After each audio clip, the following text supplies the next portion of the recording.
नवीन वर्षाच्या स्वागतात आमच्या घरी या सुंदर केसाळ आणि गुबगुबीत टपोऱ्या डोळ्याच्या पिल्लाचं आगमन झालेलं आहे आणि घरच्या साऱ्यांनी मनापासून त्याचं स्वागत केलेलं आहे।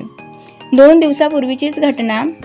माझी मुलगी सकाळी मामाच्या घरी गेली होती आणि संध्याकाळी तिथून घरी परतत असताना वाटेत काटेरी झाडाझुडपात आणि थोडंसं निर्जन स्थळी या सुंदर टपोऱ्या डोळ्याच्या पिल्लाचं केविलवाणं ओरडणं तिने ऐकलं।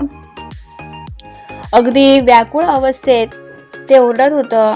कोणीतरी या निर्जन स्थळी सुनसान जागी त्या पिल्लाला सोडलेलं होतं। नक्कीच रात्रभरात या पिल्लाला कुत्रे किंवा कोल्हे खातील या भीतीने मुलीने तेथूनच मला फोन केला आणि विचारलं, मम्मी मी त्या पिल्लाला घेऊन येऊ का? मीही म्हटलं ठीक आहे, आमच्या बाईच्या पिल्लासोबत तेही पिल्लू मोठं होईल, तू तिला घेऊन ये।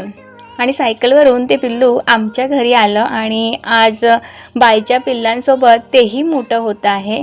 थोडी मोठी झाल्यावर ज्यांना कुणाला हवी असतील त्यांना देणार आहोत। मांजरं अतिशय हुशार आहेत, चपळ आहेत आणि नक्कीच कुणीतरी त्यांच्या शोधात येईल, तोवर मी त्यांना सांभाळणार।